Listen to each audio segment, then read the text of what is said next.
Today we're going to be talking about composite, one-to-one, and inverse functions.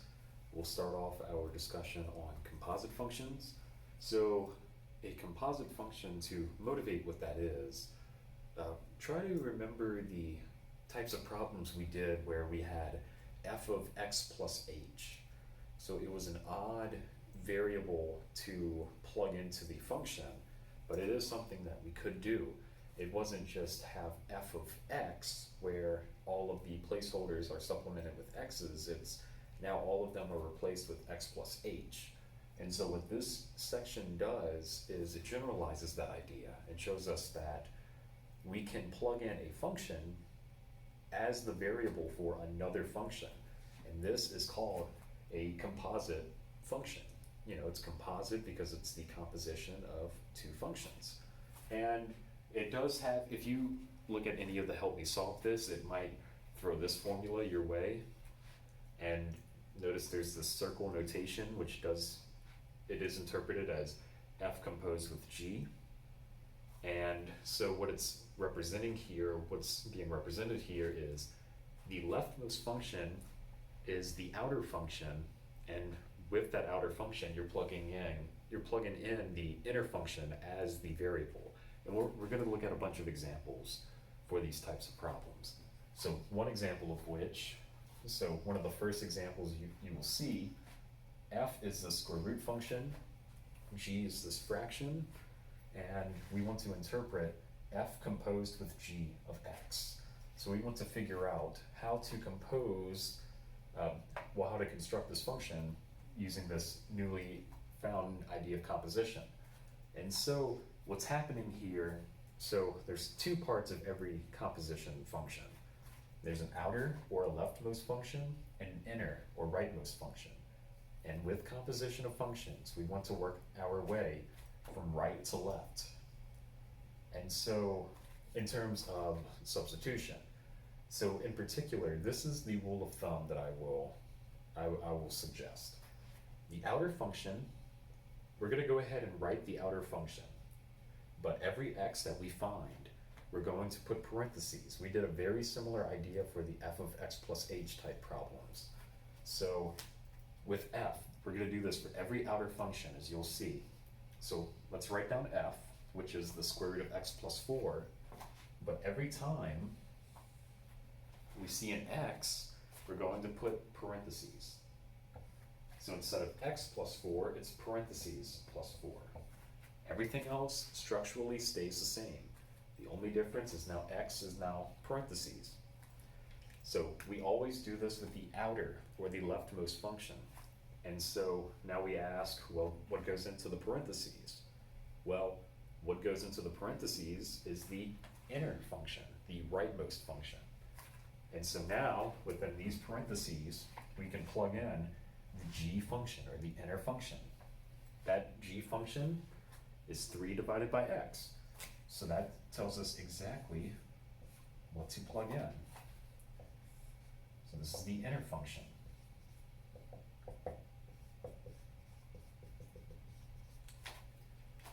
And so it's instead of putting an x where these parentheses are at, we're putting in the inner function.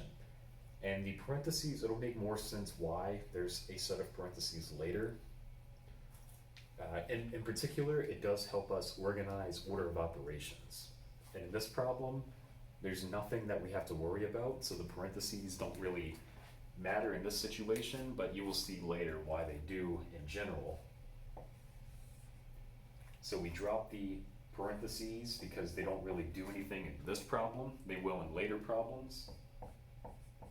And we get this expression, which ends up being our composition of f composed with g of x. So now we're going to look at an example where we're plugging in a number into a composition of functions. So we have the same premise as before, it's just two random functions.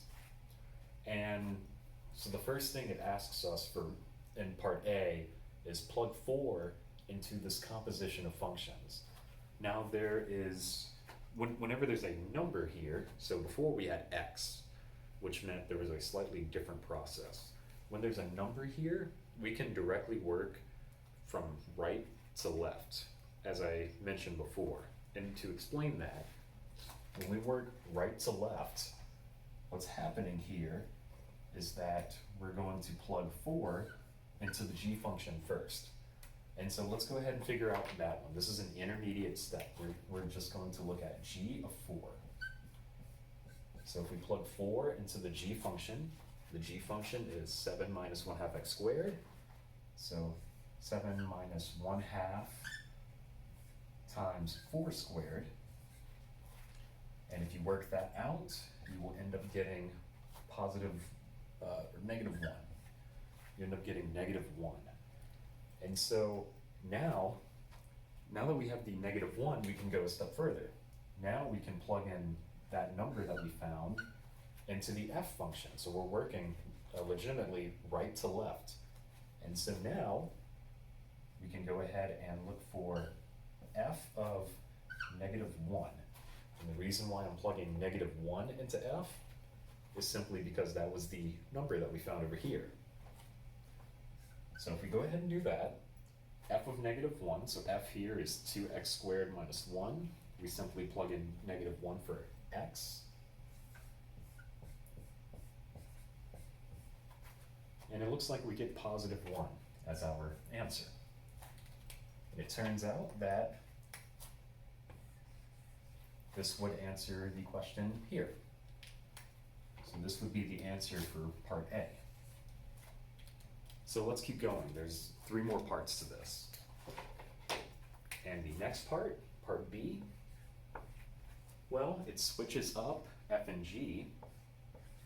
So now it puts g in front, but then it wants us to evaluate this at x is equal to 2. But it's going to follow the same idea. We just have to make sure, that everything is organized properly. So we plug 2 into f, so that will be f of 2.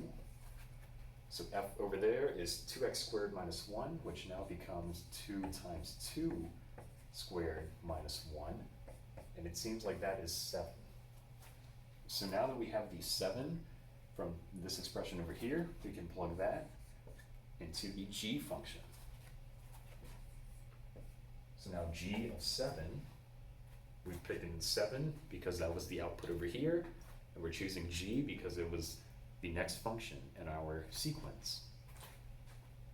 So the g function is 7 minus 1/2 x squared, so now that is 7 minus 1/2 times 7 squared. And if you throw all this in the calculator, I'm pretty sure you get negative 35 divided by 2 as your answer. And just like before, this will represent your answer for part B here. Negative 35 divided by 2.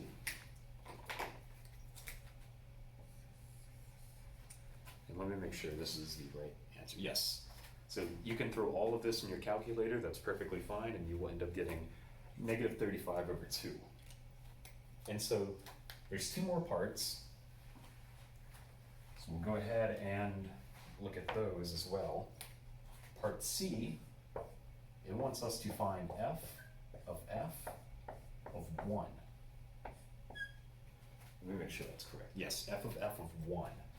So you can ask for a function to be composed within itself, and you will notice a lot of questions that will ask for different parts very similar to these. And so once again, we follow the sequence we did before. We work right to left when there's a number here. So that means we plug 1 into f, so we can start off with that, f of 1. We plug 1 into f, 2 times 1 squared minus 1, which seems to be simply 1. And if we work our way from right to left again, we're plugging this 1 value into f here, which once again, we're going to get 1.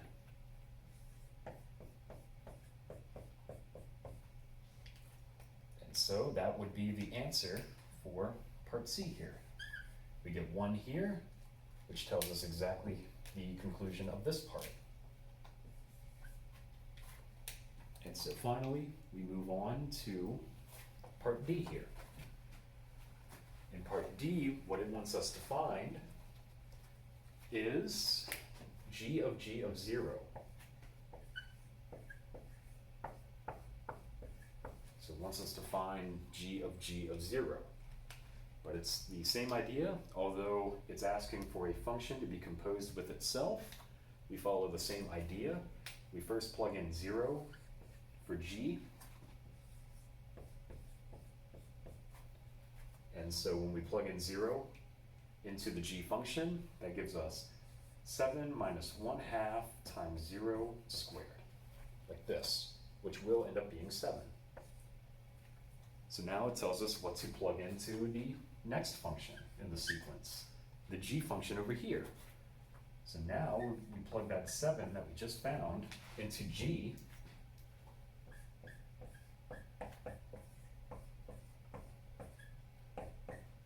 So we plug in 7. We actually did this one before, but if you don't see that, that's okay, because all of this you could just throw in your calculator and you will end up getting negative 35 over 2. And this will answer the question for part D.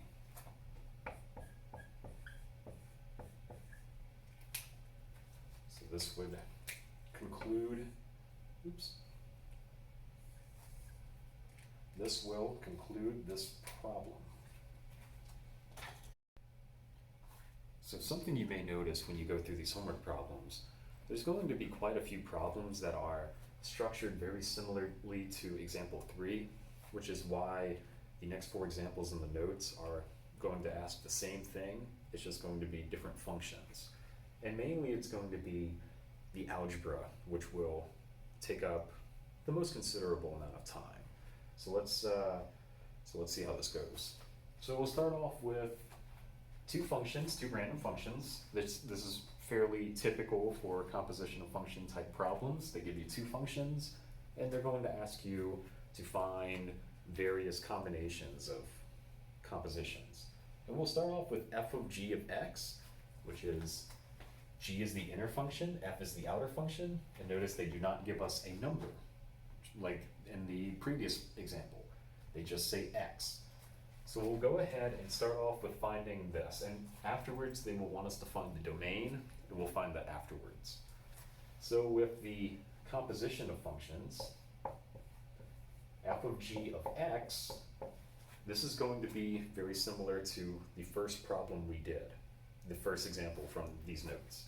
And so this is, if it's an x here, we need to start off with the outer function. We start off with the outer function. The outer function is 9x plus 4. So we're going to write down the outer function, but every place you see an x, you're going to put parentheses as a placeholder. So instead of 9x plus 4 for the outer function, it's 9 parentheses plus 4. And the inner function, so the inner function is what goes into the parentheses. So now the inner function is g, which is 5x. So now we can go ahead and represent that here. So the inner function is what goes into the parentheses.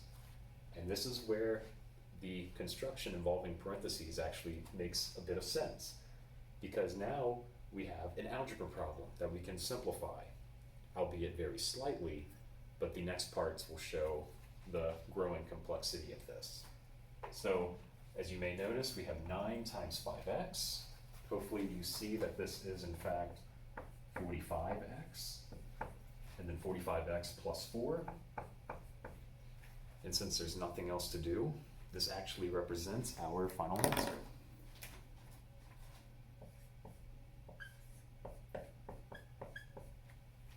So that gives us the composition function itself. And now we move on to the domain. Now this might be confusing to a few of you, but the domain actually, for composition of functions, the domain consists of 2 parts. and we will see this throughout these next 4 examples. The domain consists of 2 various domains, and I'll go ahead and write them here. You can add these to your notes if you'd like. It's the domain of the inner function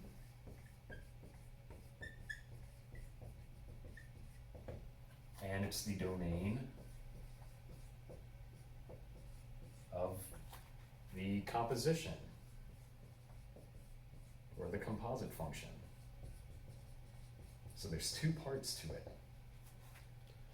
So there are 2 parts, and in this problem, it's not going to be too complicated. And the next few problems we'll talk about how this may get a little bit more elongated of a process. So we have to figure out what the inner function is. So they were asking about f of g, or f composed with g. The inner function is g here, which is 5 times x. We need to know the domain of the inner function. So a good rule of thumb, if there's no fractions and no square roots, the domain that we're going to say is all real numbers. So here we're going to say all real numbers. So all real numbers for the top one, and now we move down to the bottom one, the domain of the composition. So when we look at the domain of the composition, we check all the steps. Here, we see no fractions and no square roots anywhere in any of these steps, which means by the rule of thumb I am providing, you can conclude all real numbers.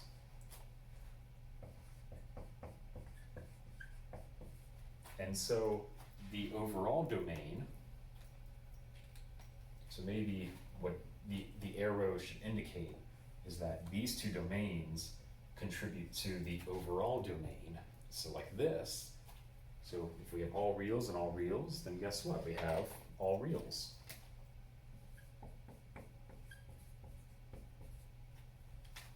And so that would be part A. Now we move on to part B.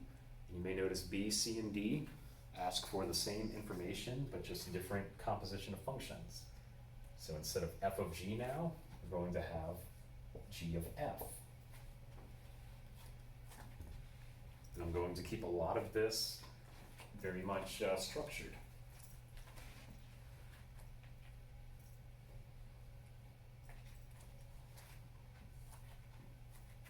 So now we have simply for part B,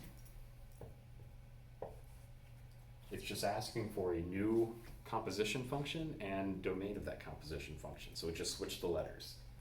And so when we look for this one now, so we'll go ahead and look for the function first. So it's asking for g of f of x. So remember, the rule is you write down the outer function. So the outer function is g, which is 5x. We're going to write down the outer function, but every place we see an x, we're going to put parentheses, just like that.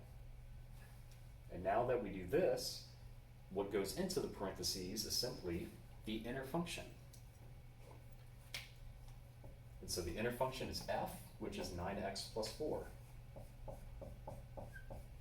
So I'll write that in blue here. And from here, it's just a matter of simplification. So that's why parentheses are important, because now we see that the 5 distributes across this parenthesis, or these 2 terms. And so that tells us that the composition function itself will be, well, 5 times 9 is 45, plus 20. And that tells us exactly what the composition function is, because we have now simplified it fully. And now we move on to the domain. And spoiler alert, the domain for all of these, for this example, it's going to keep being all real numbers. And the reason why is that at every step along the way, we will never have fractions. Well, for this example, we will never have fractions, nor will we ever have square roots. So we're going to keep getting all real numbers. So If you're okay with all of that, you can skip this part of the video. But otherwise, the domain of the inner function in this case is f. We have a new composition function, so that means we have a new inner function. It's f. So here's f right here, 9x plus 4. The domain, well, there's no fractions, there's no square roots, it's all real numbers. Just like that. The domain of the composite function, well, the composite function's over here, and every step along the way, there's no fractions, there's no square roots. We again conclude all reals. So the overall domain is the contribution of both of these. They're both all reals, so we will get all reals for this part. And I'm pretty sure there's an option that lets you select all real numbers. So this would be part B.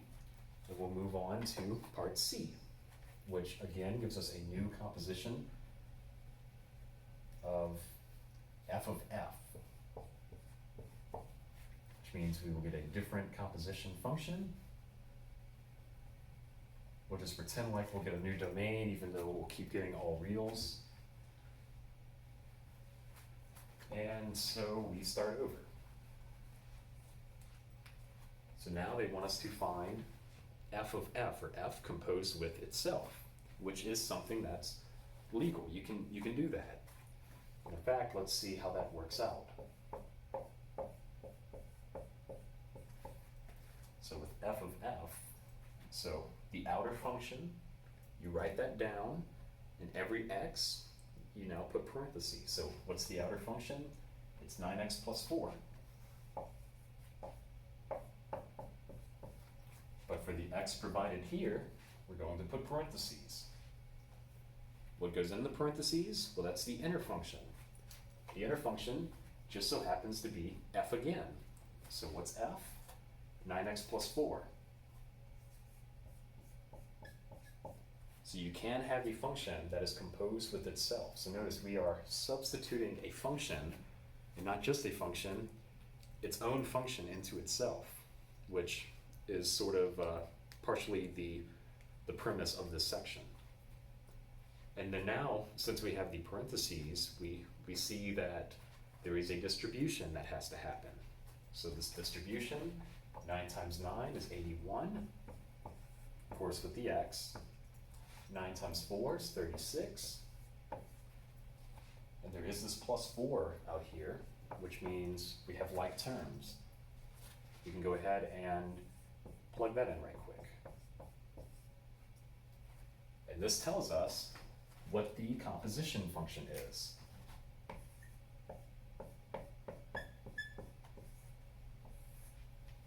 So it's 81x plus 40. And the domain, again, the inner function is f, which is 9x plus 4, that's all reals. Domain of the composite function, there's no fractions, no square roots, so all reals.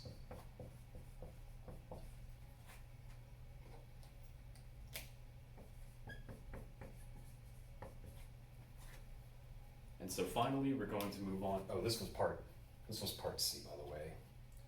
So this f of f was part C. But now we'll move on to part D, which is g of g. So it's the same idea, just a new composition of functions. G of x, which means this will change. Let's pretend like this doesn't change, or this does change rather. And we will follow the same process and probably get a new composition of functions.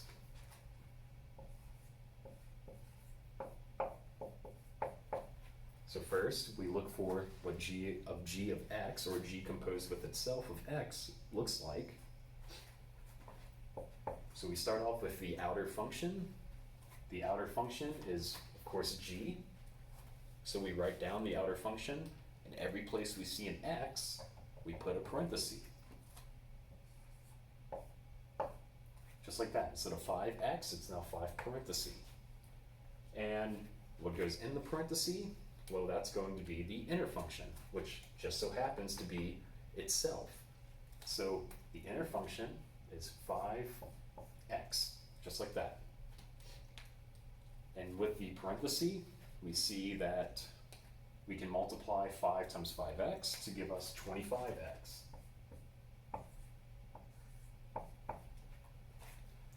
So we get 25x from this, and that would answer the first part, 25x. And we move on to the domain, which is again, the inner function is g. G is just 5x, so no fractions, no square roots, this is all reals. The composition function, no fractions, no square roots at any point of this sequence, so again, all reals. And so we conclude for this part, all reals.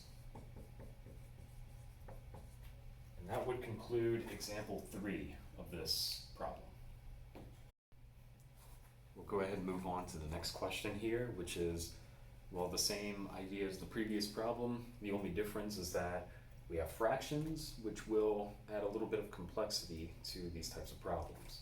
And we'll start off by looking for f of g of x and finding the domain of that. So the initial sequence of steps is still the same. So as we look for f of g of x,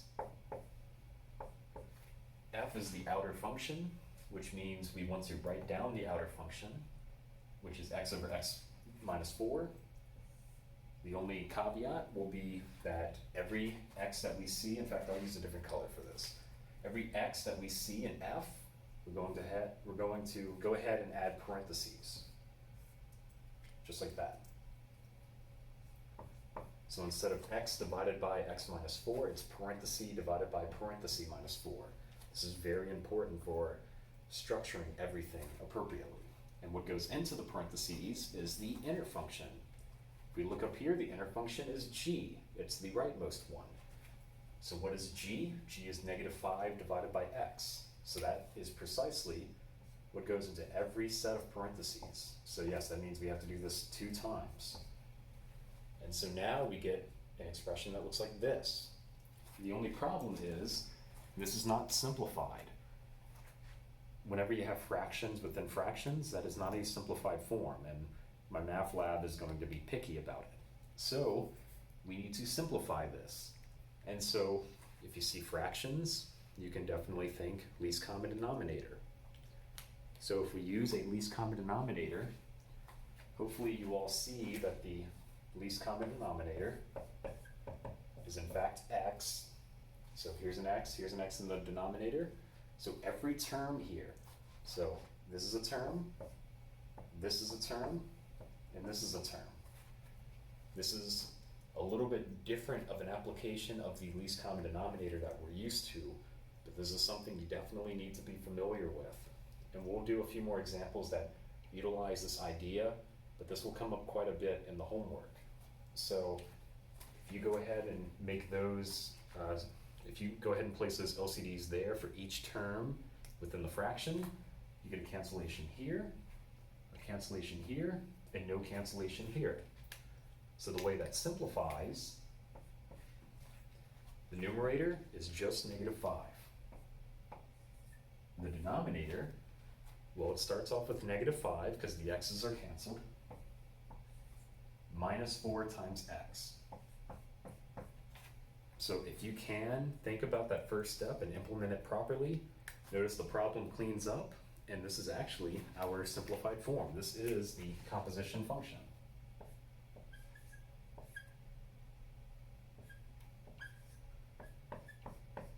So this is the composition function. And now we need to find the domain. So remember what I said before. The domain consists of 2 parts. And we'll start off with the domain of the inner function.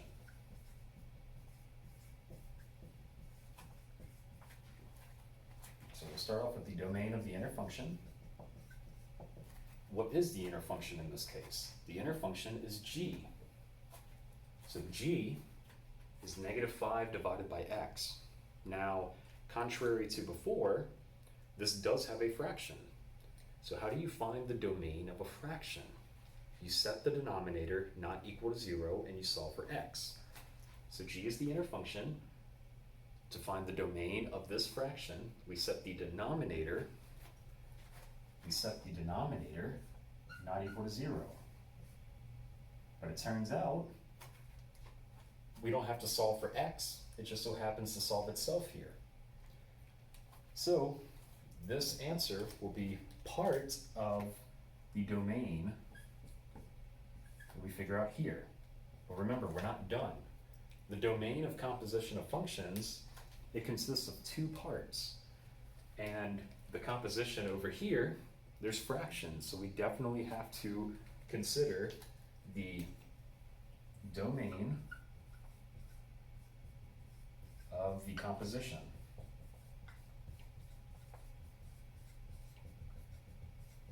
So the domain of the composition, so this is a two-part process. The domain of the composition, well, the composition, we worked out everything and we got down to here. So it is a fraction, which means we have to set the denominator. We set the denominator not equal to 0. And now notice this is a linear equation. So if you work this out correctly, what you should get is, it seems like -5 divided by 4. Let me make sure that's correct. Yes, -5 divided by 4. And this should be a not equal, because this is for the domain. So we found not equal to 0 for this one, and now we have to append this -5/4 for the second answer. So this will be, let me go ahead and rewrite that. So -5/4 is the second one. And this would be your complete answer for part A here. And we'll go ahead and move on to part B, which is, well, they simply switch the letters around for the composition, but they want the same type of work.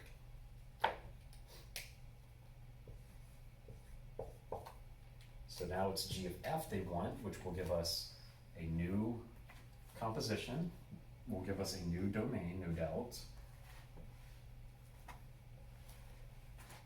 And we go ahead and repeat the steps.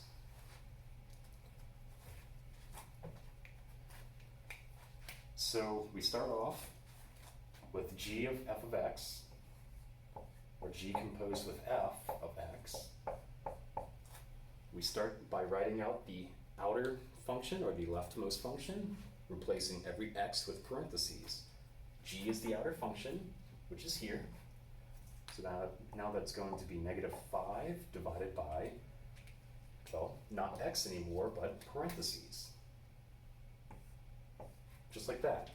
And what goes into the parentheses is the inner function, f, which ends up being x divided by x minus 4. But again, this is not in simplest terms, because we have a fraction within a fraction. That is not simplified. So instead, we need to apply a least common denominator.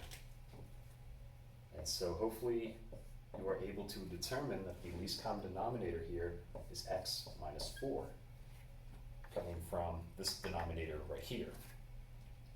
And so every term, so what's considered a term is this 5 and this expression in the parentheses.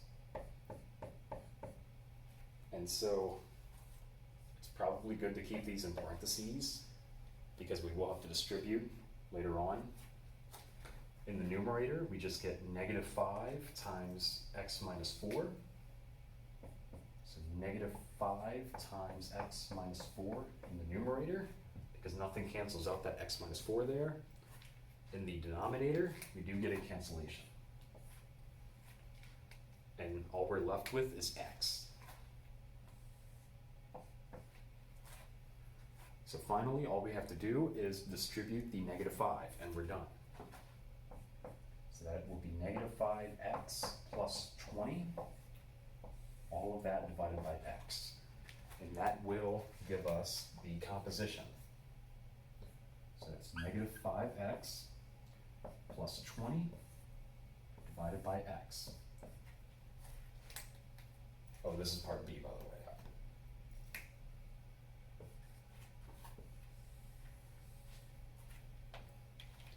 And we move on now to the domain. So the domain, it's the same idea.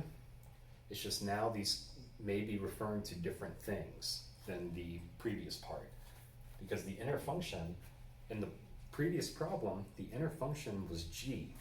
But in this problem, the inner function is now f. So it means it needs the domain of that inner function. So what's the domain of f? F is a fraction, which means we set the denominator. So the denominator here is x minus 4. We set the denominator not equal to 0, and we solve for x, which simply means we add the 4 on both sides, and we get that x is not equal to 4.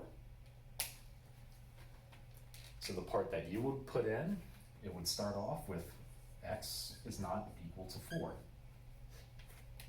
But we're not done, because there's this domain of the composition component as well. So if we look at the composition, we see there is a fraction, which means it will have a domain restriction, or at least something to consider.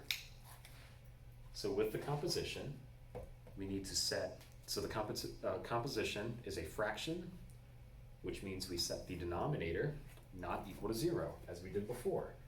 Here, the denominator is simply x.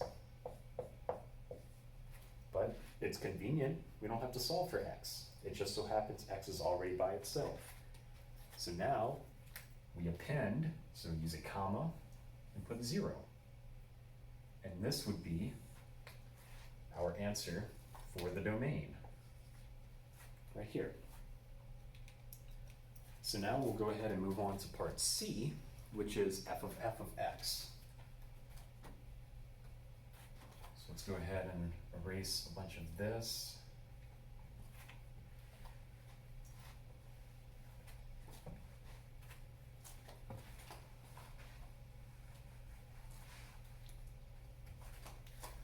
So now we're looking for f of x, and this is part C. And so we'll go ahead and start figuring out what this composition looks like.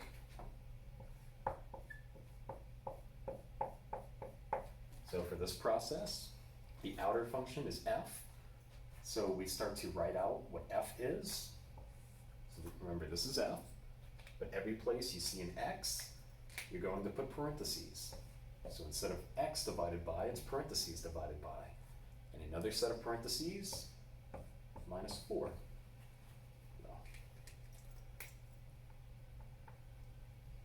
Minus 4. And so the inner function is what will go into each set of parentheses. The inner function is f again. It's not g. We're not touching g in this part. So the inner function is f once again, which means within f, we will have more copies of f. So it's x divided by x minus 4, x divided by x minus 4. So now we have an unsimplified fraction here, a complex fraction, if you may, because anytime you have fractions within fractions, which means we need to use the least common denominator idea. So hopefully you all see that the least common denominator in this case is x minus 4. Which means that every term within the fraction gets its own x minus 4. The way that looks is exactly like this.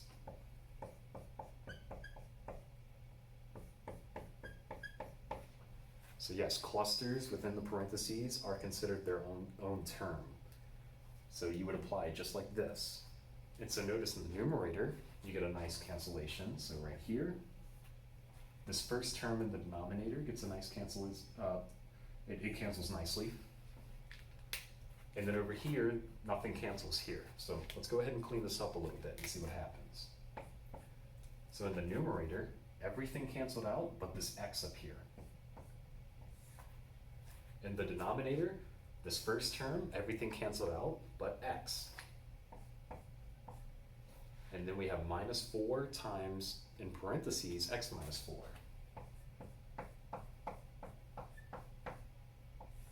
Just like that. But we still have to distribute and combine any like terms. If you go ahead and do that, I'll do that in one step here. That will be x divided by negative 3x plus 16. Let me make sure that's correct.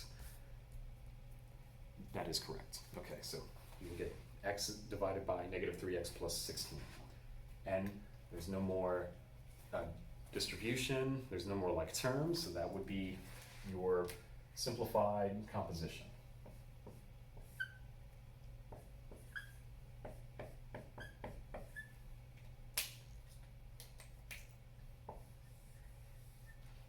We move on to the domain, and remember the domain is comprised of two parts.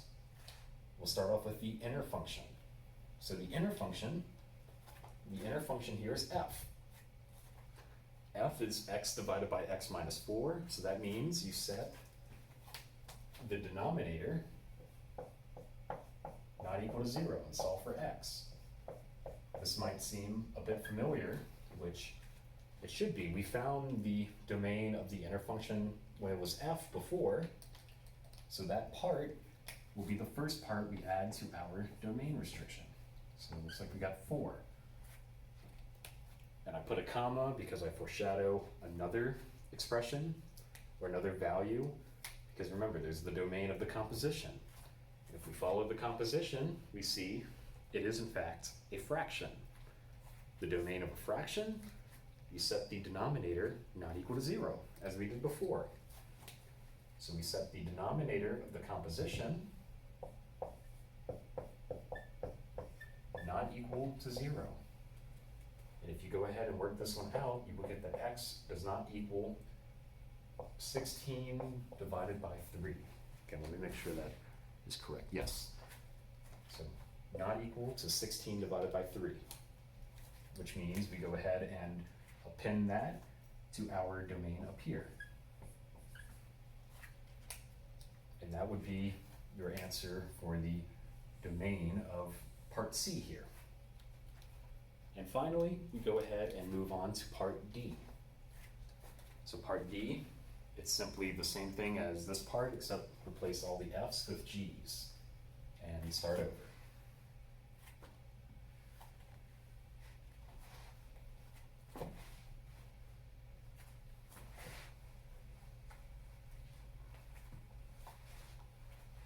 So let's go ahead and look at part D. It will be g of x. And let's go ahead and see what this composition looks like.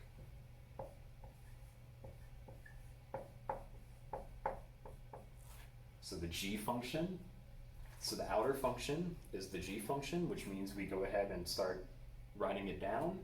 But every x that we see, we're going to go ahead and put a set of parentheses. So there's only one x, so I only put one parenthesis.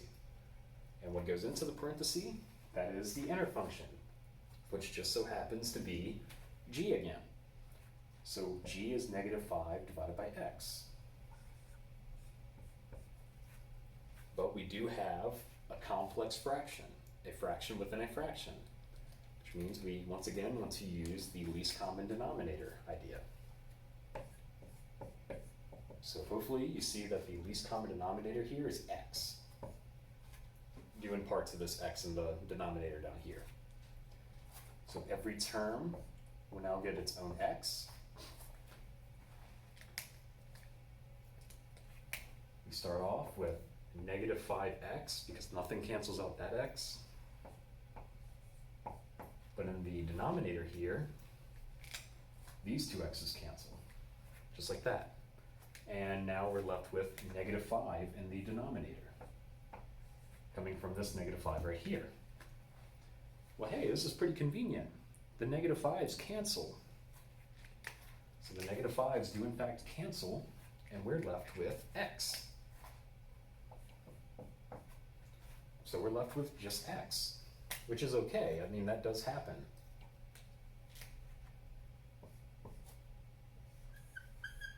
So that's what we get for the composition. And so now we look at both the domain of the inner function and the domain of the composition. The inner function here is g. So the domain of the inner function here we see is g. G over here, we set, well, g is a fraction. To find the domain of a fraction, we set the denominator not equal to 0, which, that's convenient. We already have x simplified. So in particular, we can go ahead and put that here. And now we look for the domain of the composition. Well, if we follow the composition, we see, well, simplified just x. X doesn't have a fraction. It doesn't have any square roots. So here, the composition domain is actually all reals. So we get nothing from this part, and we get one thing from this part, which means this would conclude our domain for this problem. And that would actually finally conclude example 4. So now we move on to another set of problems, very similar to the previous two, but now we have a square root involved. So we'll see what the implications of that may consist of. And we'll start off with f of g of x. And so again, the same idea, let's go ahead and figure out what the composition function looks like. So when we go ahead and start that off, it's the same idea as before. The outer function gives us the general structure of everything. So we'll go ahead and start writing down f with regard to every x that we see. In fact, I'll go ahead and use a different color for this. So instead of x squared, it's parenthesis squared plus 9. And what goes into the parenthesis? Well, that's precisely the inner function, which turns out to be g. G is the square root of x minus 5, so we'll go ahead and put that directly in the parentheses. So now that we have that, we can go ahead and simplify. And so what you may notice is that we have the square root, a square root expression squared. So those immediately cancel each other. What we're left with after that cancellation, so the square root and the square, they cancel completely. And we're left with the x minus 5 here, which is now pretty much free. Also, we have a plus 9 as well. And so finally, we just have to combine the like terms, which would come down to be x plus 4. So this would be our final composite expression. And from here, we can go ahead and figure out the domain by using the same process as before, which is figuring out the domain of the inner function, as well as figuring out the domain of the composition. So let's go ahead and do that. So the domain of the inner function. So the inner function here is g. You know, it's the inner one in the composition. So g is the square root of x minus 5. So we're looking for the domain of the square root of x minus 5. Now this is different than before, because before we had fractions. And with fractions, what you normally do is you set the denominator not equal to 0.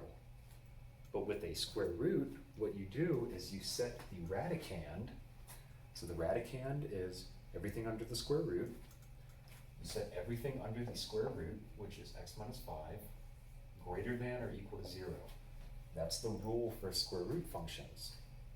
And from here, you simply solve for x. So we get that x is greater than or equal to 5. So we'll hold off on that for now and look at the domain of the composition function. Because remember, the domain for these problems, there's 2 parts to them.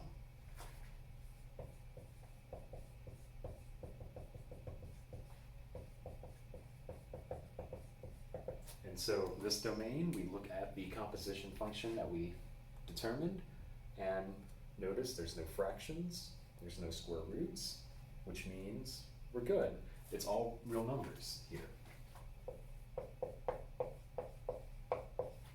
So we have two of these domain representations, and we have to look at the conglomeration of these two. That's why we're going to conclude that the domain is in fact x greater than or equal to 5. This one says all reals, and this one says, okay, I'm going to be a little bit picky. So we have to go ahead and pick the one that includes both options. That's why x is greater than or equal to 5 stays here. And so now we can go ahead and move on to part B. So with part B, similar to the previous ones, is simply g of f. And we'll find a new domain most likely, and a new expression as well. So for g of f, we'll go ahead and find this one first. So now the outer function is g, which tells us the general structure of everything. So now g is the square root of, well, x minus 5 will now become parentheses minus 5. Just like that. And so what we go ahead and put, in fact, let me go ahead and make that a little bit larger. So parentheses minus 5. And what goes in the parentheses is the inner function, which happens to be f. So f here is x squared plus 9, so we put exactly that. And from here, we can go ahead and simplify it accordingly. So the parentheses don't really matter here. There's no exponent or multiplication, but we do have a 9 minus 5. So we do have like terms that we can go ahead and simplify, because this is all happening underneath the square root sign. So now this becomes x squared, so 9 minus 5 is of course 4, and well, there's nothing left to simplify. So this would be our final expression. So this is the square root of x squared plus 4. And now we look for the domain. So the domain first wants us to determine the domain of the inner function. So the inner function, if we look up here, was f. F is x squared plus 9. So there's no fractions in this one. There's no square roots in that one. So that domain is all reals. But now we move on to the domain of the composite function. And as we see, it does have a square root. So we do have to be a little bit cautious.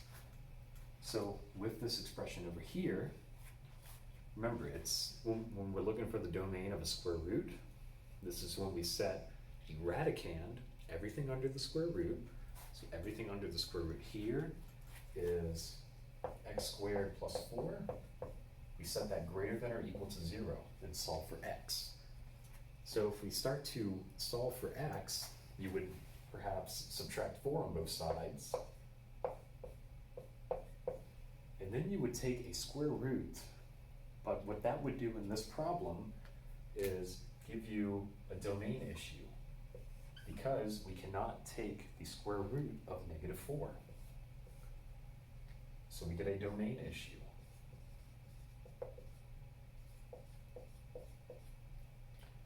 So what this translates to be is, over here, we get all real numbers because we couldn't find any numbers to exclude. So what this tells us is we get all reals from this side. And so it turns out the domain, even though there was a square root for one of these domains, we still get all reals.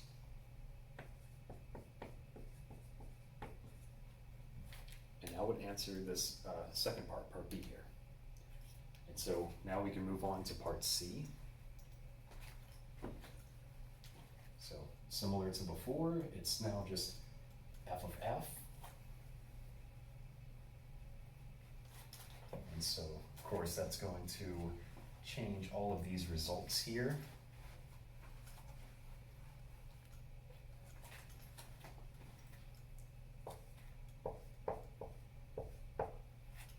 So first we figure out what f of f is going to look like.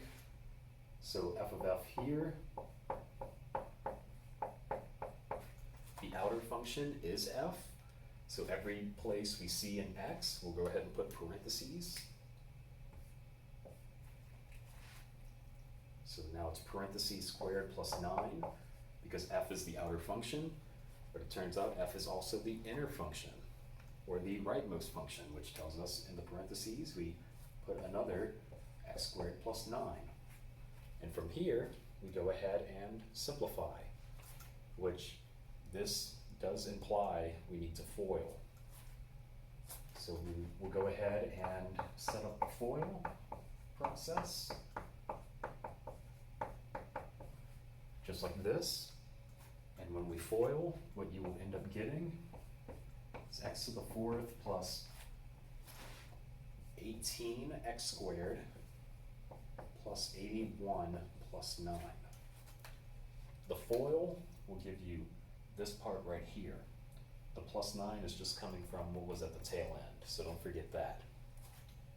But this is the FOILed out part, fully simplified. We can go ahead and add the last two to get the final answer, because they are, in fact, like terms.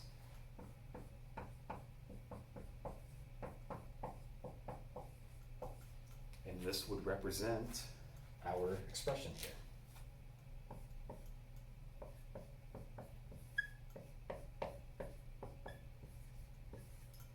So that would be the expression. And now we move on to the domain. So the domain of the inner function, or the inner function, is f. We already found this before, but if you were looking for it again, we're looking for the domain of x squared plus 9, and it has no fractions, no square roots, so we can conclude all real numbers for this one. For the domain of the composition function, well, the composition function is all the way over here, and no square roots, seems like no fractions either, so we can say all reals for this one as well. So we get all reals and all reals, we conclude with all reals. All reals for this one. And so finally we can move on to part D, which simply wants us to find g of g. And of course that will change all of these results.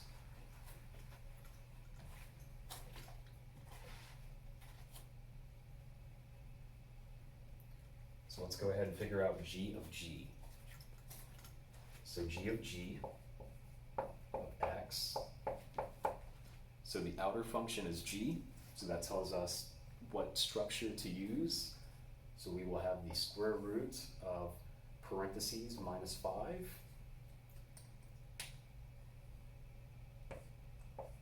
And within the parentheses, what we put is the inner function, which is, well, g again. So we put another square root of x minus 5. And the parentheses don't really matter in this situation. There's no exponents or multiplication or distribution. So what we end up having is the square root of the square root of x minus 5, and that whole square root minus 5. So notice this minus 5 is happening outside of this square root. Hence why we cannot combine these two negative 5's together to get negative 10. This would actually be our final answer.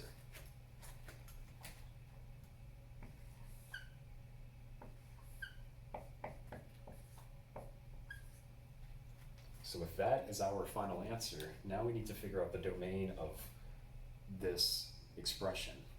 We'll first look for the domain of the inner function, which is g.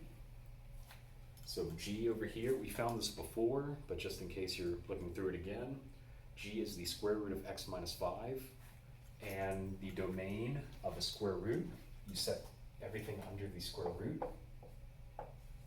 greater than or equal to 0, which means we get x is greater than or equal to positive 5.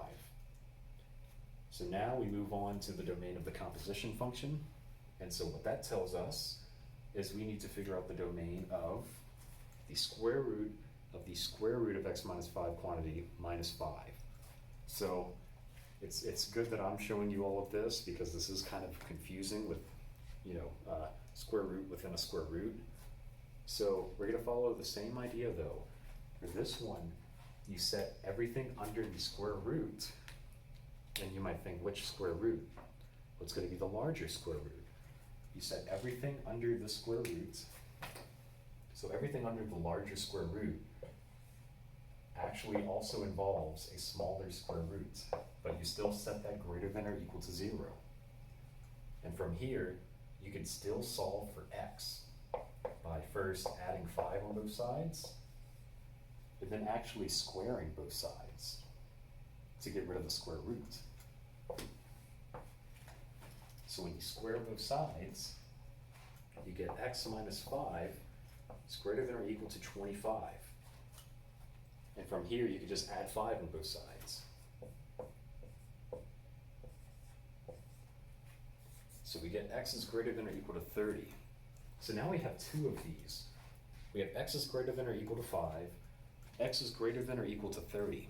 So now the question is, which one do we use?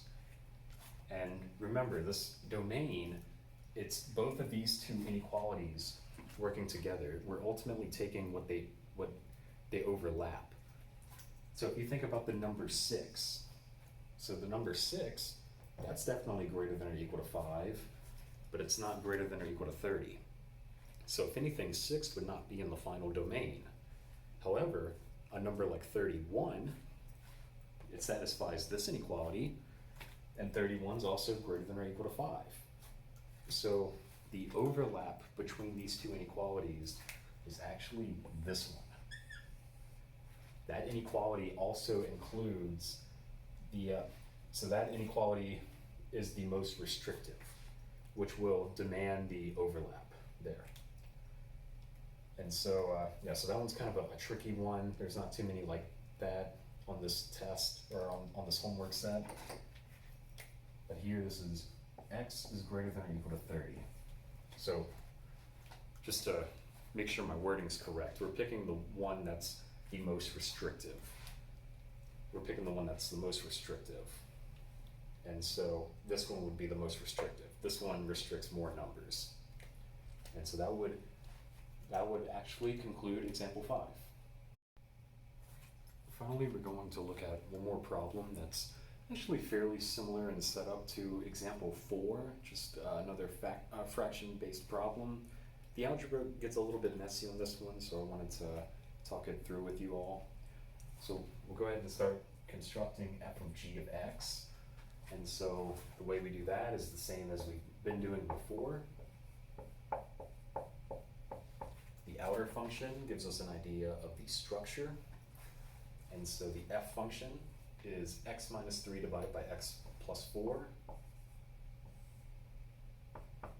So every place I see an x, I'm going to go ahead and put a set of parentheses.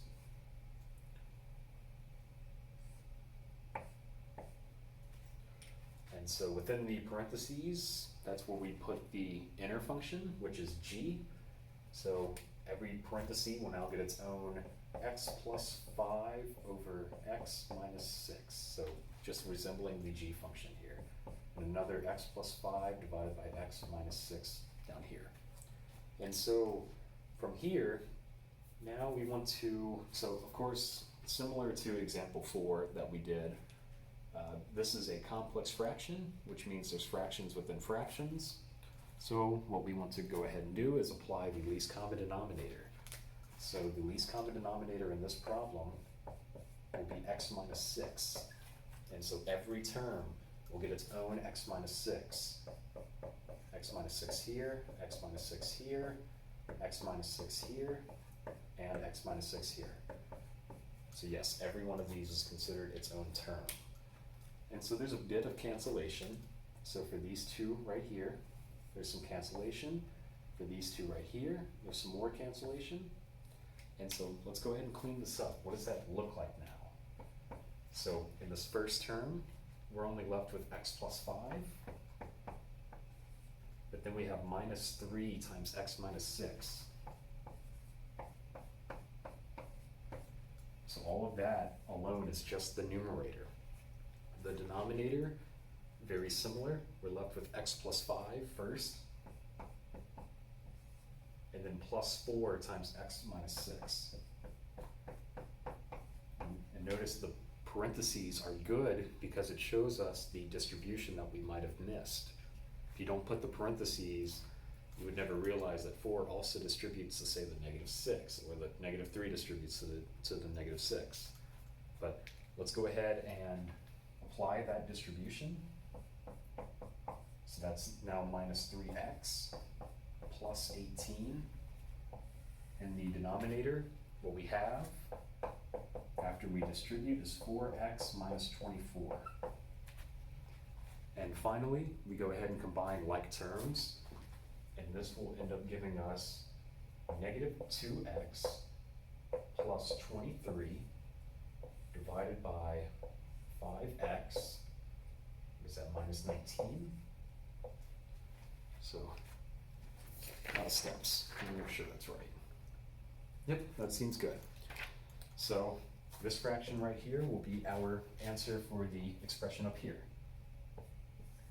So negative 2x plus 23. All of that divided by 5x minus 19. So now we go through the process of determining the domain. And from the last problem, I have the domain of the inner and the composition function. The inner function in this case is g. So g is the inner function. So g is x plus 5 over x minus 6. So we're looking for the domain of g. Well, g is a fraction. How do you find the domain of a fraction? You set the denominator not equal to 0 and solve for x. So that denominator is x minus 6. You set that not equal to 0, and then you get that x is not equal to positive 6.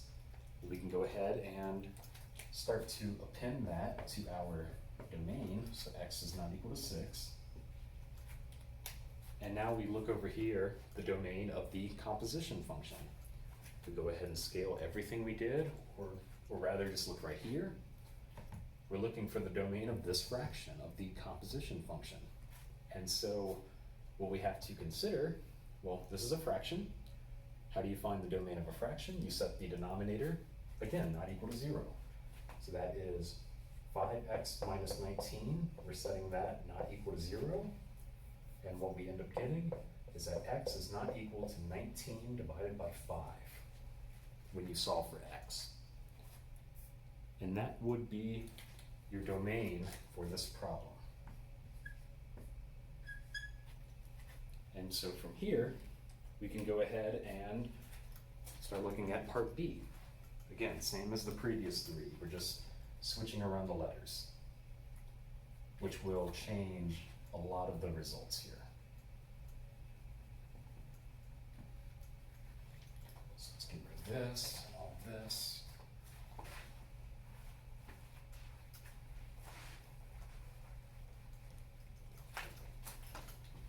So for part B, g of f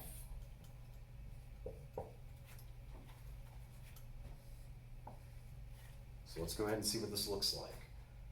So g of f of x, the outer function tells us the structure that we should expect. So the outer function is g, or the leftmost function, g. So we go ahead and start writing g again. But every place that we see an x, we open up or rather place a set of parentheses. And what we put in them is the inner function, f.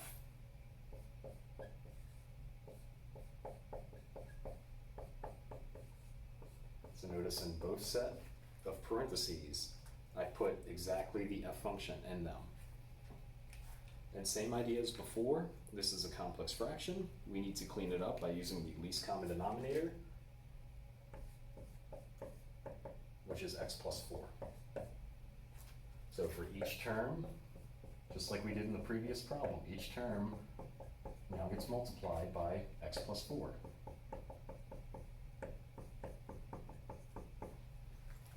And it's also, as I mentioned before, it's good to have this LCD in parentheses so you don't miss any possible distributions.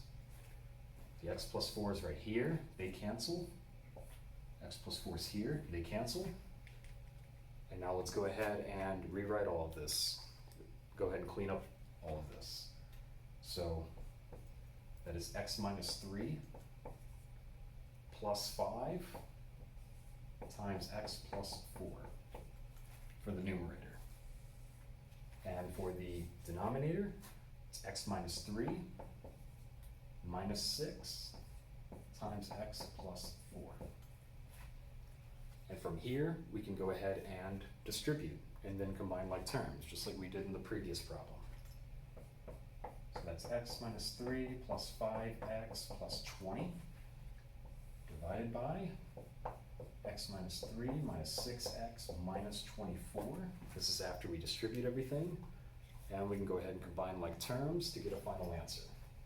So that is 6x plus 17 divided by negative 5x minus 27. Again, let me make sure that is correct. Yes, that is good. So we'll go ahead and conclude that for this first part here. So that is 6x plus 17 divided by negative 5x minus 27. And from here, we can go ahead and, once again, figure out the corresponding domains. The domain of the inner function is f in this problem. F is a fraction, which means we set the denominator not equal to 0. So we're setting x plus 4 not equal to 0.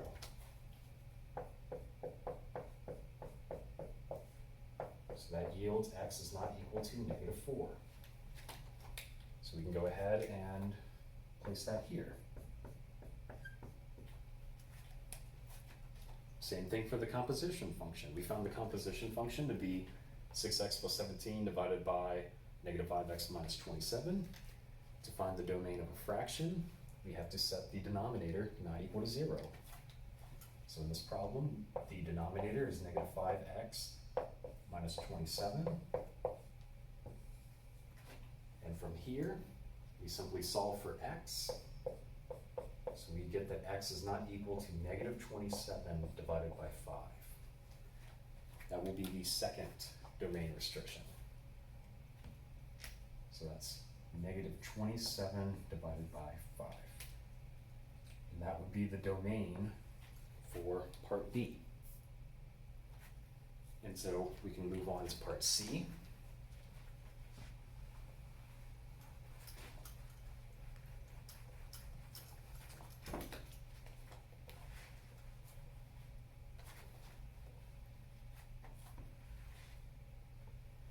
So what part C asks, just like the previous two problems, is for f of f. So let's go ahead and figure out what that represents.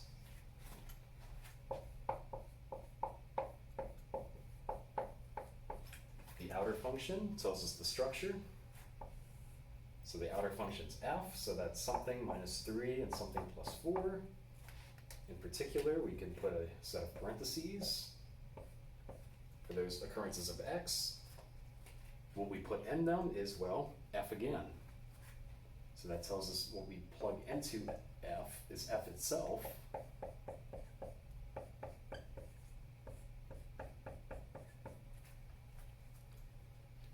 And from here, we go ahead and use the least common denominator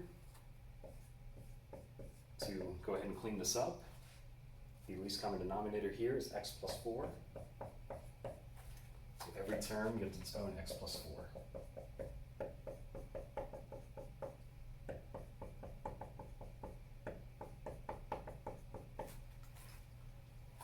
And so now we can cancel out.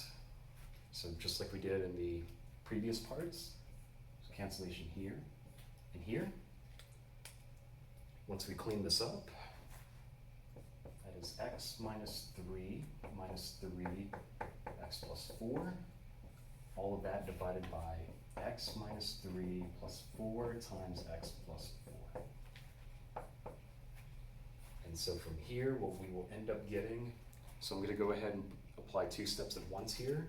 We're going to end up getting negative 2x minus 15 divided by 5x plus 13. Let me make sure that's correct. Okay.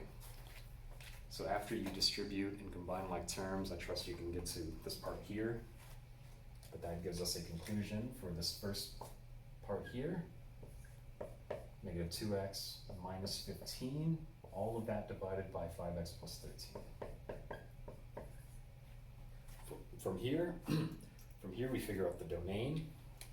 So first we consider the domain of the inner function, which the inner function is f. We found the domain of f already, but just to remind everyone, f has x plus 4 in the denominator. So we set that denominator not equal to 0. To get that x is not equal to negative 4. And that would be the first number.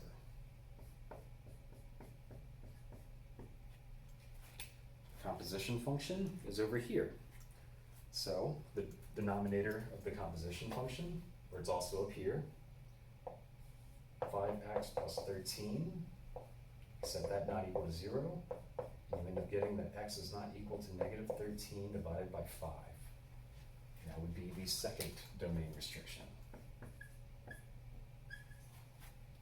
So that would conclude part C. And so finally, we can go ahead and wrap up composite functions by looking at part D.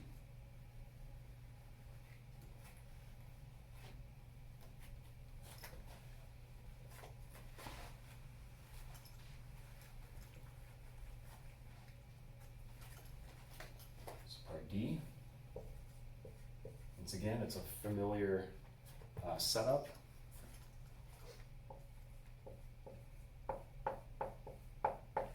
G is the outer function, so that tells us the general structure.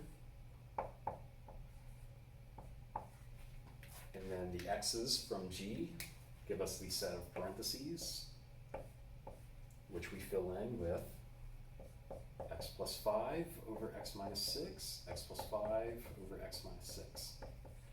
Because G is also the inner function, which tells us plug all of these into all of the sets of parentheses. So we also need to identify and apply the least common denominator, which is x minus 6. So we multiply that.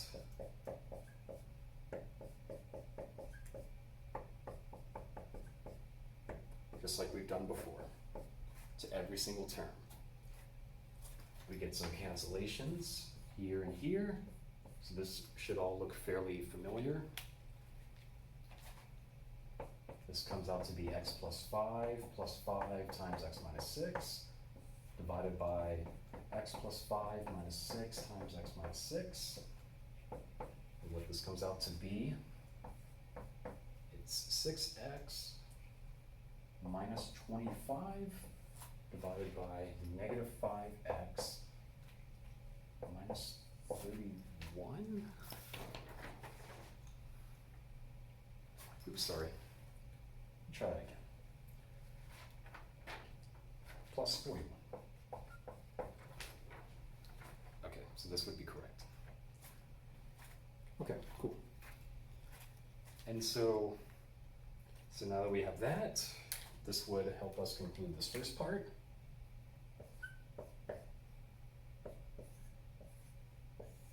So let's say negative 5x plus 41. Finally, we can figure out the domain. And so the domain of the inner function is G. So we set x minus 6 not equal to 0. To get that x cannot equal positive 6. So that's the first one. And then the domain of the composition function itself we set that denominator not equal to 0 to get that x cannot equal 41 divided by 5 once you solve for x. And that would give us the second domain. Let me make sure all these answers are correct. 6 and positive 41, yep. And that would conclude this example. So now that we conclude our discussion on composite functions, we move on to something called one-to-one functions. And there's one of two criteria to determine whether a function is one-to-one. We have this first point here, something called the horizontal line test. This is an analog to the vertical line test, except instead of drawing a line up and down to check for if a graph is a function or not, we check from left to right to see if it's something called one-to-one. Additionally, if every output corresponds to at most one input, that is another way to determine if something more concrete is one-to-one. And we have two examples here that I wrote down, and you'll also see them in the notes. And the premise of these two is determine if these are one-to-one or not. But we'll use both criteria because this will be a few homework questions.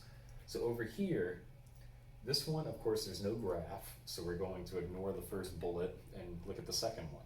It says if every output corresponds to at most one input. Well, the outputs are the y values. So what the rule says is that every output only can correspond to, well, it can correspond to at most one input. However, we see that the output 9 pops up twice. So this would not be, this says at most 1, but here 9 is the output for two different inputs. It's definitely more than 1. So the answer here would be no, because the output 9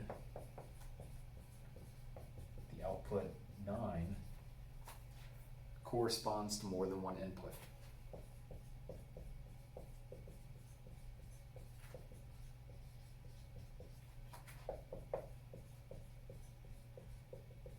And that's pretty much it for this one right here. So it'd be no. We move over here, and now this will be the graph representation. So this asks about the horizontal line test. And if you recall from the vertical line test, this is, we draw a horizontal line and make sure that it only intersects the graph and at most one spot. So it is an analog to this point here that we just used. It's just a graphical representation. And if we were to take this graph and draw a horizontal line anywhere, we see that it intersects the graph in only one spot. And so because it does pass the horizontal line test, so this does, then this is yes.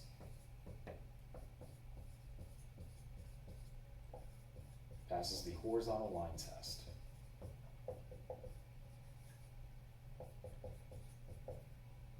And that would be the conclusion for this first example.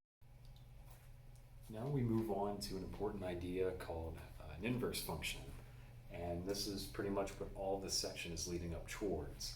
And an inverse function is a function that corresponds to an original function. So you'll notice in the notes that for any function that is one-to-one, which either passes the horizontal line test or has the output that only corresponds to at most one input, any one of those functions that is one-to-one will have an inverse function.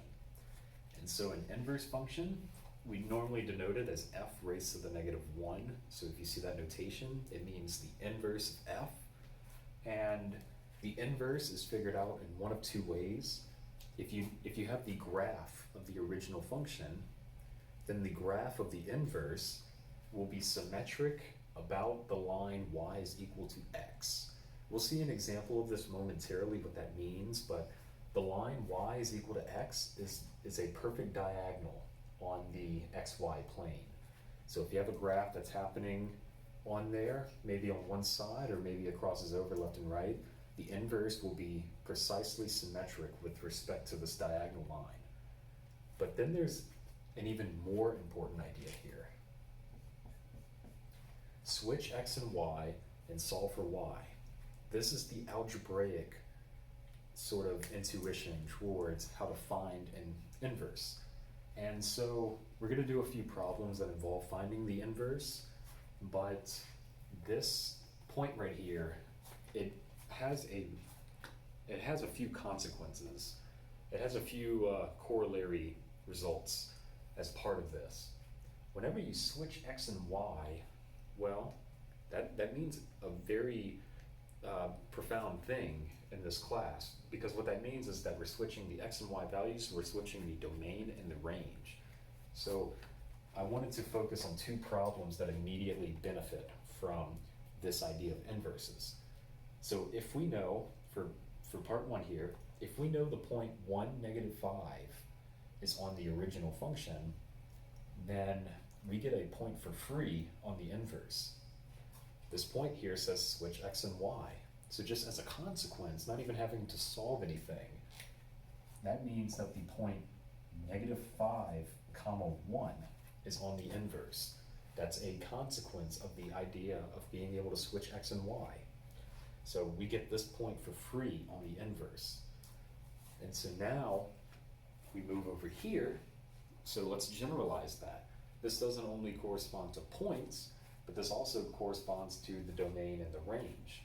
So if we know the domain is, say, 1 to infinity, and we know the range is -2 to infinity, well, by mere virtue of switching x and y, the domain of the inverse is exactly the range of the original. So the domain and the range switch whenever you flip over or switch over to the inverse function. And notice we have, instead of f's, we have f inverse. So the domain of f inverse, well, we switched x and y. So the x for this one is the y for this one. So that's why the domain of the inverse will be precisely the range of the original by that mere virtue of switching x and y. And likewise, the range of the inverse is going to be the domain of the original. Again, switching x and y. So the range of the inverse is the domain of the original. So that 1 infinity will now come all the way down here. And these are two important ideas that stem from this idea of inverse, as we'll see in the problems that come up. So we move on to example 9 in the notes, and the directions say, given a one-to-one function, and we can confirm this because the graph in blue does pass the horizontal line test. It just simply wants us to construct the graph of the inverse of this original function. And so they also provide us that line of y is equal to x.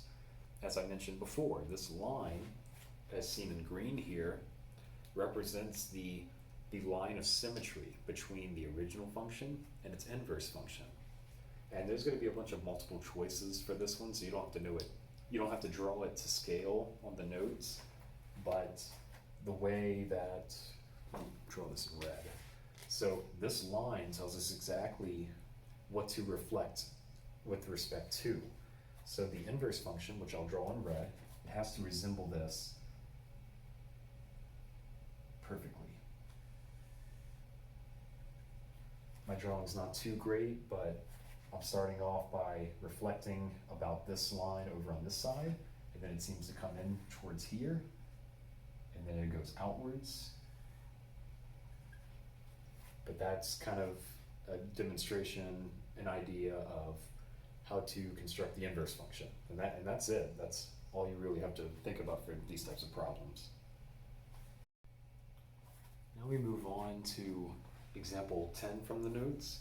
In this example, they give us two functions. So this is fairly representative of the composition of functions, which it should be. But now this example makes an association between composition and inverses. So in particular, it's asking, are these two functions inverses of one another? And so this is kind of the idea behind how to determine that algebraically. And so what they're doing is they're asking us for, well, they're writing this in a different way if you look at your formula from the beginning of compositions, this is f of g of x, something we've been finding before. So this is f of g of x. And so it's the same idea as we did back then. F is the outer function, so that tells us how to construct everything. So here I'm writing down f, but I am keeping a blank for the x, and I'll put, in fact, let me add some more room here. And then plus 8. So what goes in the parentheses is the inner function, that's g.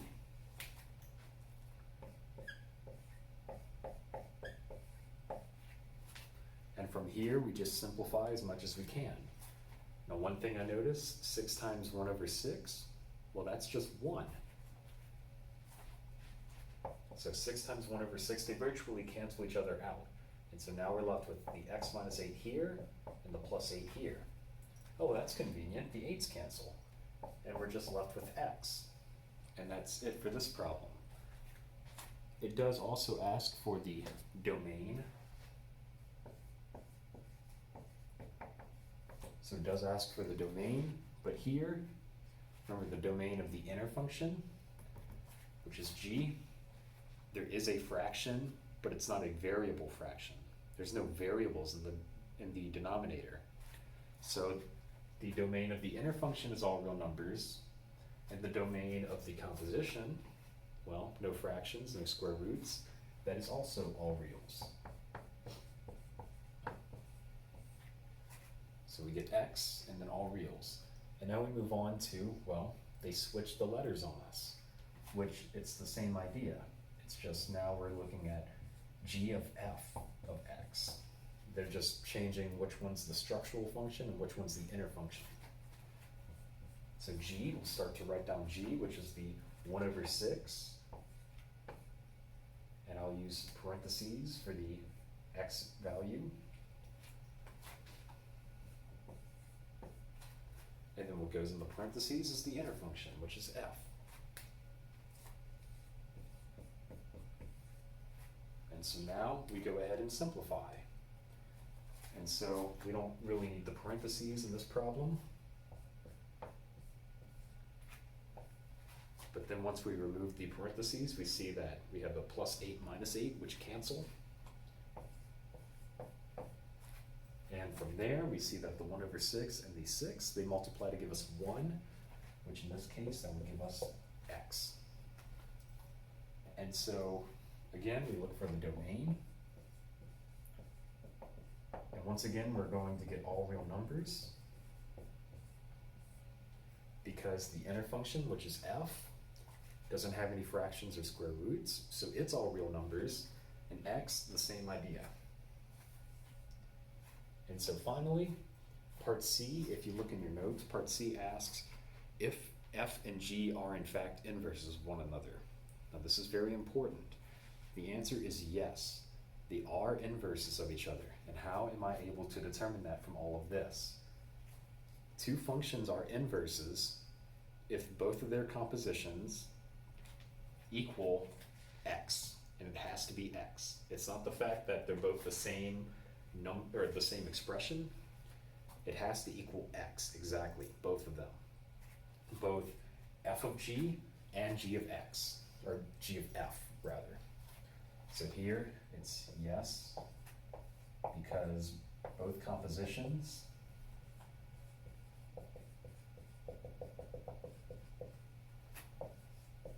gave us x, and it has to be x. And that would conclude this problem. Now we move on to finding the inverse of a given function algebraically.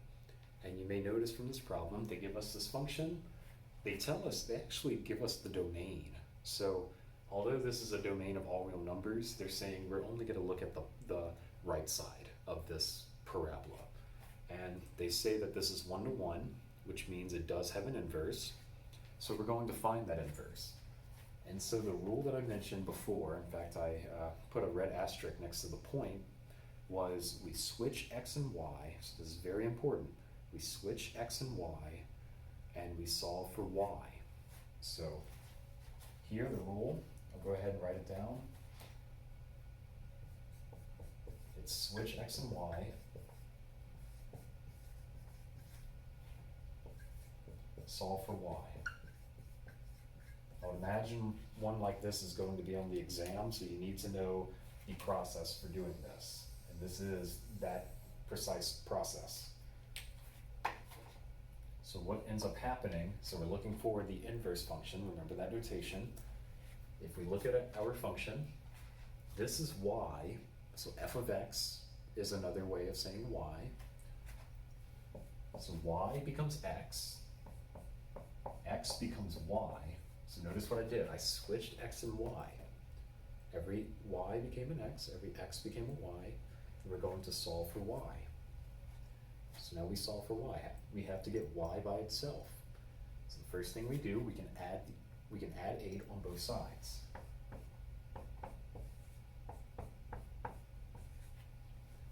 And then the final way of getting y by itself is by taking the square root of both sides.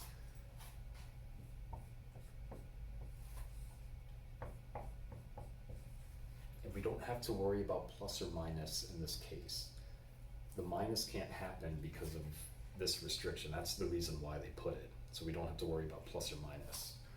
But then ultimately, this would be the inverse function. So I'm going to go ahead and write down this idea right here. So the inverse function is in fact the square root of x plus 8. So I'm going to go ahead and write down this because we're going to come back to this. And I'm going to go ahead and clear up some board space.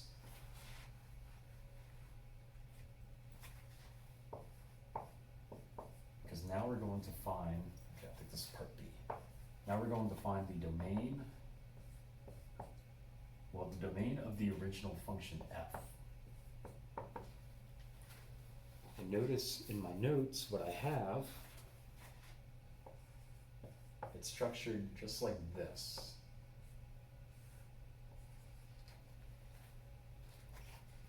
And you might not even use this notation. There's also an all real numbers option. So if we look at the domain of f, well, in fact, it's exactly that. So here, the function is x squared minus 8. There's no fractions, there's no square roots. So that tells us all real numbers. So you can bypass this.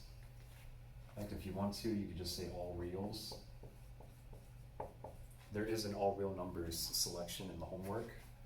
And we'll go ahead and move on to part C, which is the range.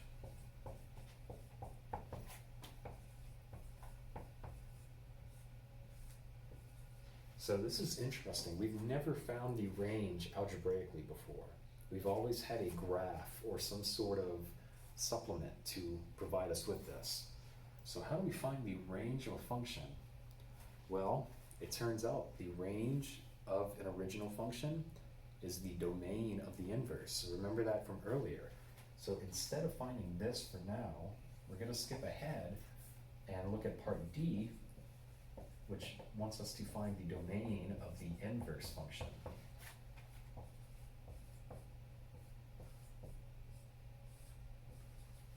So the domain of the inverse, we see that the inverse function is the square root of x plus 8.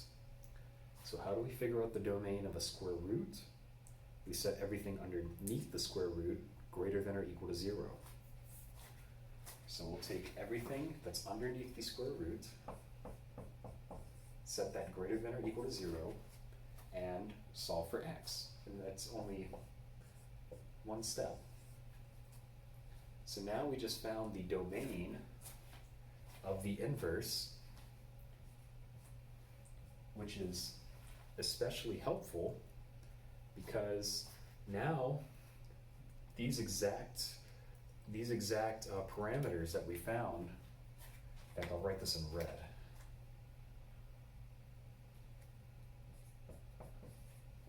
These exact two things that we found will go exactly up here because the domain of the inverse is the range of the original. This is an application of finding the inverse. We could figure out the range of the original by figuring out the domain of the inverse because we have tools to figure out domains. And finally, in order to find the range of the inverse, and it is structured just like this. Well, the range of the inverse is the domain of the original. The domain of the original says all reals, so guess what? Down here we say all reals. And that's it. That's all you have to do for this problem. So you might or might not be thinking that I'm going through these problems pretty quickly, so it might be working out rather nicely. But of course, there's always that one problem that is a bit of a headache in these homework sets.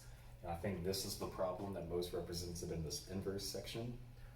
So it's mainly trying to find the inverse of this thing. It's kind of a hassle. It does resemble stuff we've done before, so let's go ahead and take a look at it. So remember, we're finding the inverse first, which means we have to switch x and y and solve for y. So when we look at this original function up here, we switch x and y, so that process is now going to yield x is equal to 3y divided by y plus 4. Notice f of x, or y, rather, that becomes x, and every x becomes a y. And now we have to look at this crazy expression, or equation rather, and solve for y. Now you may look at this and think, well, there's two y's, there's a fraction, wait, there's a fraction. We can use the least common denominator. So if anything, let's go ahead and use what we know. You clear the denominator, you can cross multiply or whatever you'd like to do. The LCD though is y plus 4. So, and notice I'm keeping the least common denominator in parentheses to foreshadow distribution momentarily. If you don't put parentheses, you're going to miss the distribution. But we're going to do exactly that. We're now going to distribute. We're using the things we know. So once we distribute, the x is now x times y plus 4 times x is equal to 3y. So now we've cleaned it up a bit, but there's still two y's. They're not on the same side. And to solve for a variable, you can't use, it's like trying to define a word using that word. You don't necessarily want to do that. So we need to find a way to turn these two y's into one y. And we've actually done this a few times, a few obscure times throughout this class. But the way we're going to do this, we need to figure out how to get two y's to become one y so we can solve for it. And so one thing we're going to do is bring this x times y over to the right here. So in particular, now the 4x on the left is going to be by itself, and now we have 3y minus x times y. We're bringing all the y terms to the same side.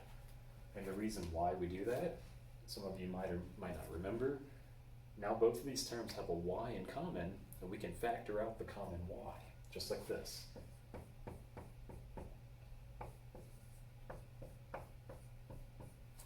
So notice we factored out, this is reverse distribution, we factored out the common y. And that's helpful because now we can divide by everything that's not y. So we divide by everything that's not y.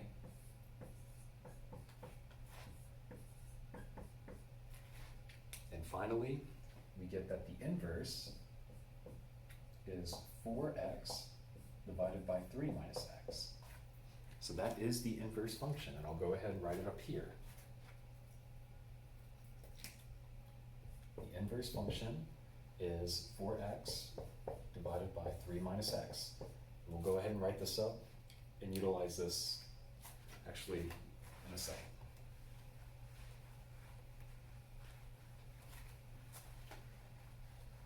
So now that we have the inverse function, we can go ahead and figure out the domain and the range of the original function, as well as the domain and the range of the inverse function. So let's go ahead and figure all of those out. So the domain of the original function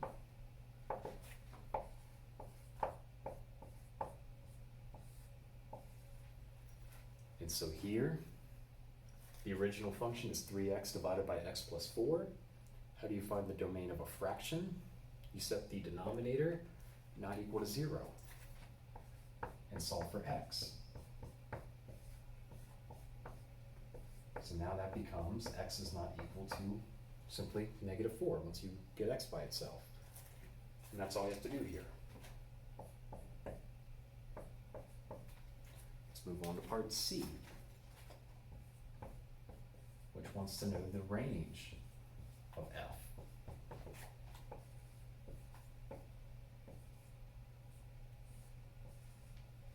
Well, remember, to figure out the range of a function, we need to figure out the domain of the inverse. So we'll go ahead and jump down to the domain of the inverse.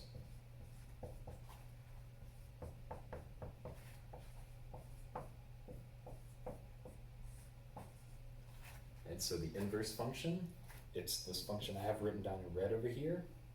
It is a fraction. How do you determine the domain of a fraction? You set the denominator not equal to 0. And here we get that x is not equal to +3. So that tells us exactly the domain of the inverse. So it's not equal to +3. And those two values tell us exactly what to supplement up here for part C. Remember, the domain of the inverse is the range of the original. This is a very important idea. And then finally, we look for the range of the inverse.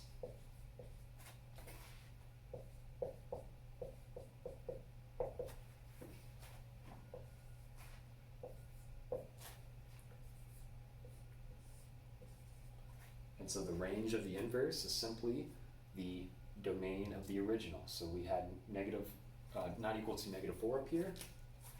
We're going to have not equal to -4 down here. And that actually would conclude what I consider to be the hardest problem in the inverse section.